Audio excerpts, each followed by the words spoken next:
Hello, this is Bev here, Clerk of Vision, and here's my answers to the Rock Scouts question time video.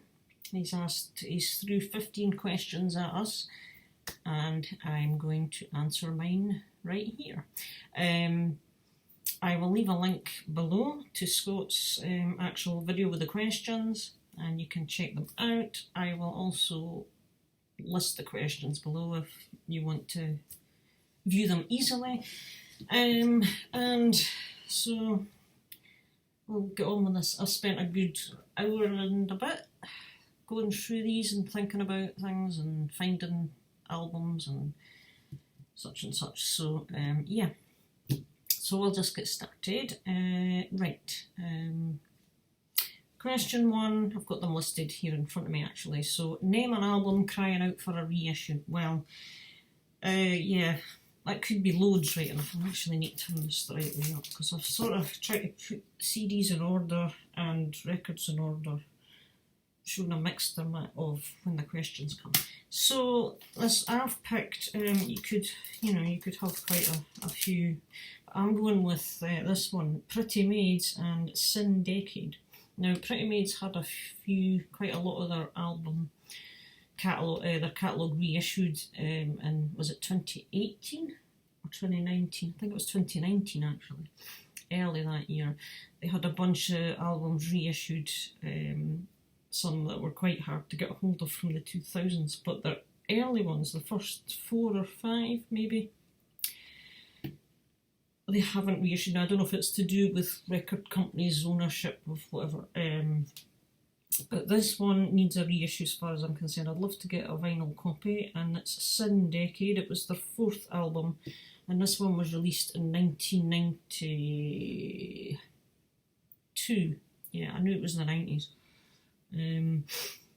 And you can get original copies, they're just quite expensive, so definitely Pretty Maids and Sin Decade for me.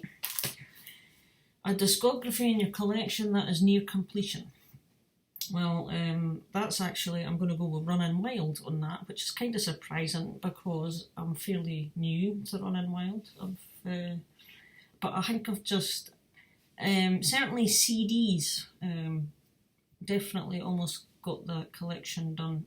I've got everything on CD, album-wise, studio album-wise, except, I wrote them down, The Brotherhood, which is 2002, and Resilient from 2013. So I need to get these 2 CDs, and that completes my whole studio albums of Running Wild up to this point. If you're going to include live, there's a live one which was meant to be, it was called The Final Jolly Roger, when they were supposedly finishing but kept on going. I've got that to get as well. But so yeah, Running Wild is nearing completion, shall we say, which is cool. Next question. Excuse me, I feel like I've got hair stuck to my mouth, but yeah, great cover, bad album. I remember this came up, I think it was the 2019 vinyl tag. I can't remember exactly what my answers were, but I think I've picked out a different one for one of them anyway, but I might have gone for the same one for the other, but I can't even remember. So anyway, a good cover and a bad album, I'm going to go for this one, Asia and Alpha. There's the name of the album there. It is a great cover, really cool, kind of futuristic, tropical land, if you like, with nature, birds, fancy buildings and all that kind of stuff. Yeah, but the album, I can't get into it. I just don't think it's a very exciting album, unfortunately. So I haven't listened to it in a while, but I'll maybe give it another spin. But it's just not a very good album in my opinion. I guess I just can't get into it. So that's the the good cover on the bad album, the bad cover on a great album or a good album. I'm going with this one. It's a fairly recent one, and it's Cauldron's New Gods. This is their latest album. This is a Back on Black release, 2018. Absolutely brilliant album. I love this. I just hate the cover. I think it's horrible. I don't even know what it is. It's like a kind of horrible sea creature type thing that you'd put on your plate, and no thanks. I just think they could have had a better cover than that, but that's just me. So, but as far as the album goes, brilliant, absolutely brilliant. A short album. So Scott said round about the 35-minute mark. And I hummed and hawed, and I thought, okay. And then it dawned on me, I thought, I'm sure this album didn't feel like it lasted long when I was listening to it. And I checked it out, and yeah, I wrote it down here. Apparently this album is 36 minutes and 12 seconds, so I guess you could term that as a short album. Peace Sells But Who's Buying by Megadeth, obviously. So there's my short album. A song that introduced you to a genre you love. Well, I'm going to pick again. It's Running Wild's Conquistadors. That was the first song from Running Wild I heard, which was only about 3 years ago I heard it, and the song came out in 1987 or 88, something like that. In fact, according to this, it's 88 because it was on this album. Conquistadors is the 7th track. You probably won't be able to make that out. Track 7 on Port Royal, which also, because of that, this was the first album I went out and bought from Running Wild, Port Royal. And that got me into the kind of power metal, speed metal, which I never really had dipped my toes into before, but it was them that got the ball rolling for me, and that side of things. So glad I discovered that. Where am I? An album people would not expect you to like. Right, okay, well, I'm showing this album again for this. I just showed it for the short album, but I'm going with Peace Sells But Who's Buying, because I am not a thrash metal fan by any means. It's not my kind of thing, really. Not my cup of tea, but I do quite like this album.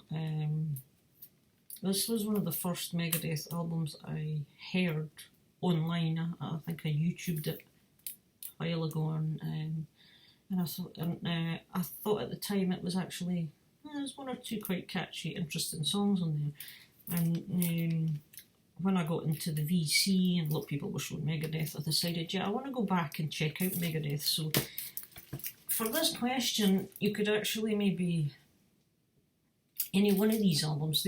That's my Megadeth collection at the moment. I've got 2 copies of Euthanasia here. One's a US and one's a UK pressing.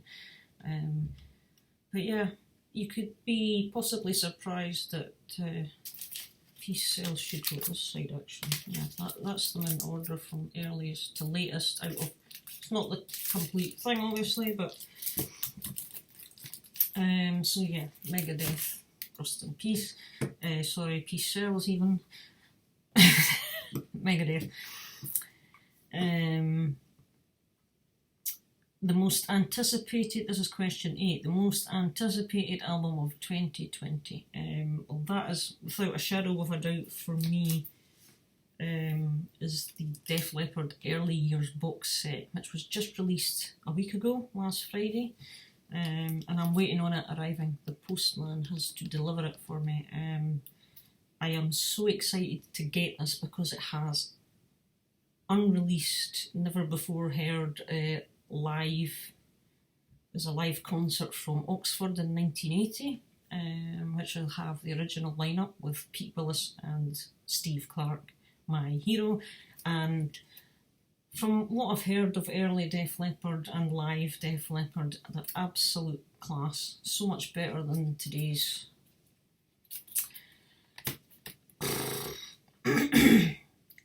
Yeah, so I absolutely can't wait. You know, I've been waiting as a fan of Def Leppard from that era, it's been 35 plus years since this is getting released, which is absolutely ridiculous. The 80s was their prime time.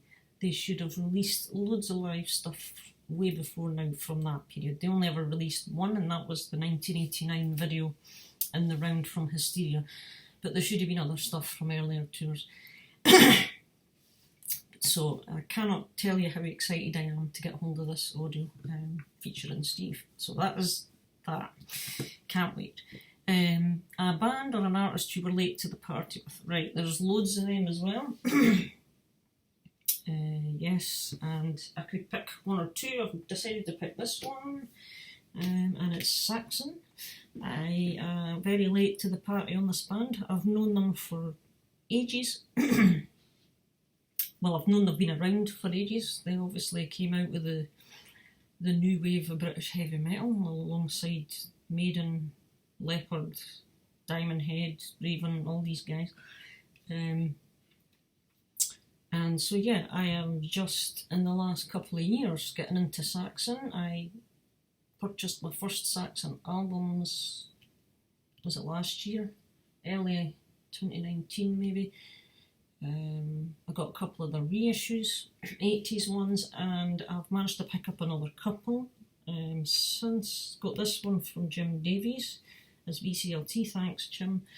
And I just recently picked up another 3, which are reissues of their newer albums, a couple of 90s and a noughties one, and I really enjoy them as well. So yes, I am slowly but surely getting into Saxon. Quite enjoy what I'm hearing from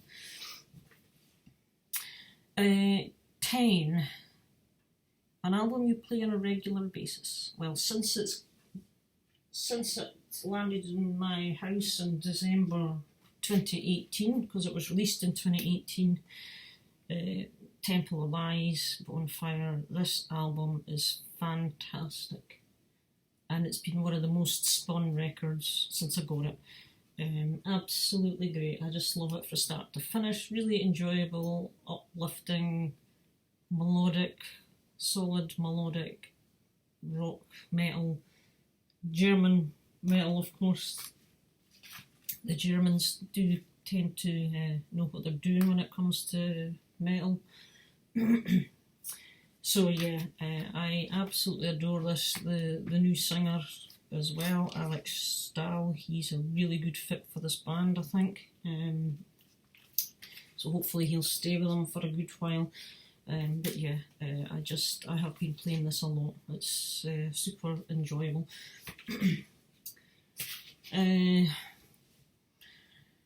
Question 11, just looking down here. Excuse me.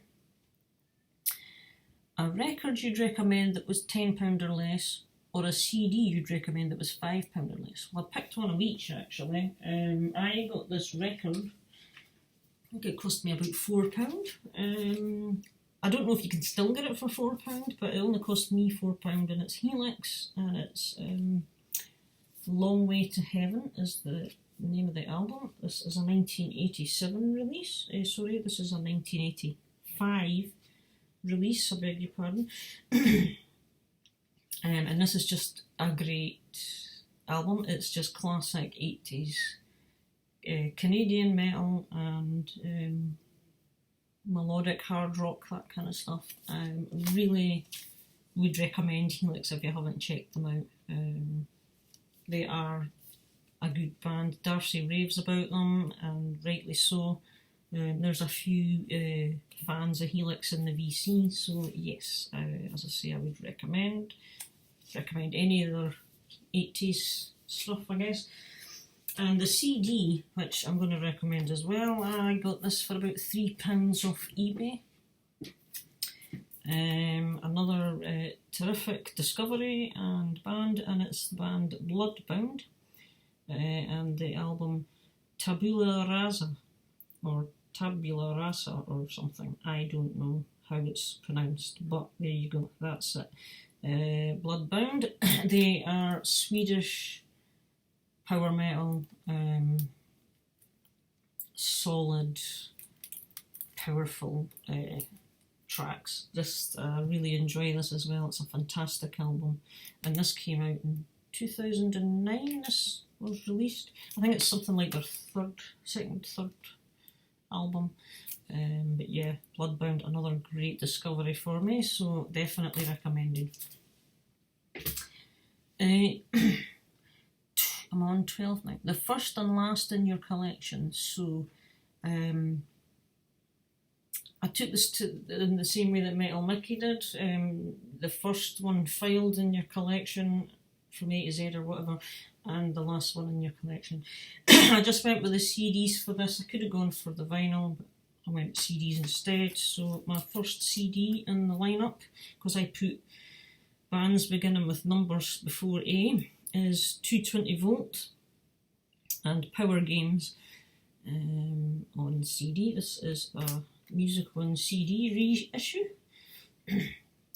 Originally 1984, this was a reissue in 2017. Swedish band again, just European 80s metal, brilliant, again melodic stuff. And the last one in my collection is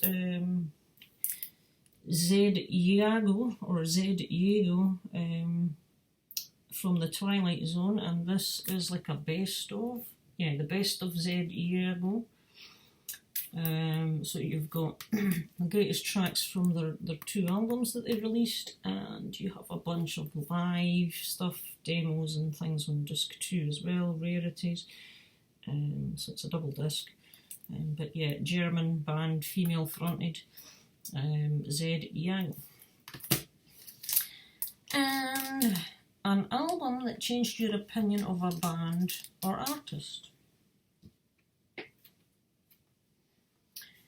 That would be this album. Sorry for the glare again. It's a shiny album cover inside a shiny sleeve. So yeah, Accept and Russian Roulette. Now, they're another band I'm new to, and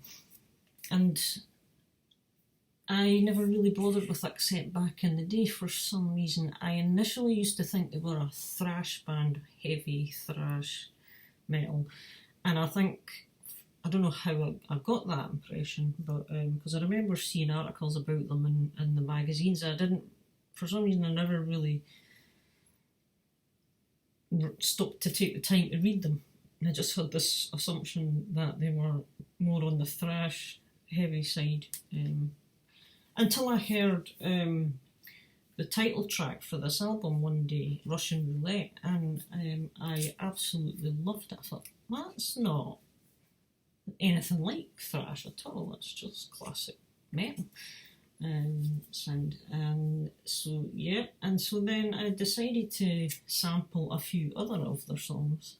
Discovered how wrong I could have been, and so this album changed my complete opinion and outlook on this band. But you could say I was poorly educated anyway.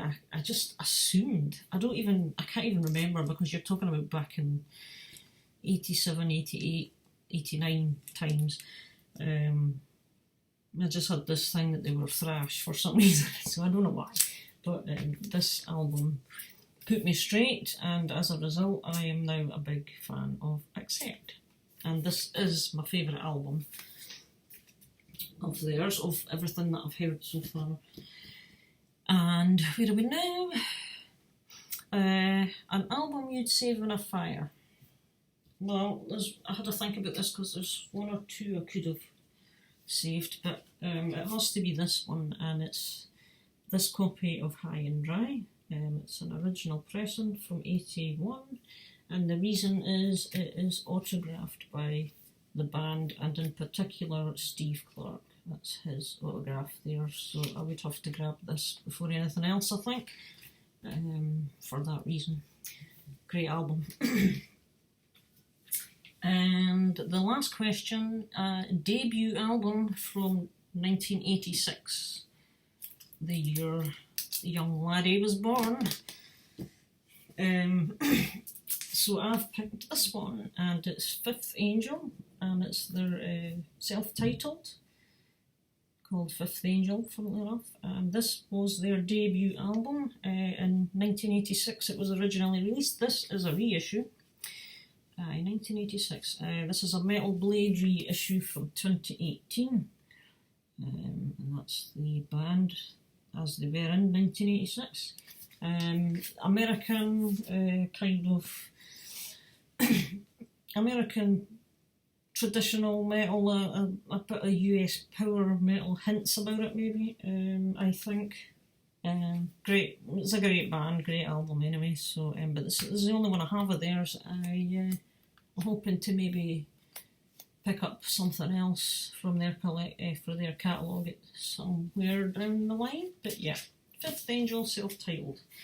And that concludes my 15 answers. So just like to say thanks again, Scott. It's a good idea because we're all sitting about wondering when we're going to be allowed out. So yeah, there's quite a few threads going around.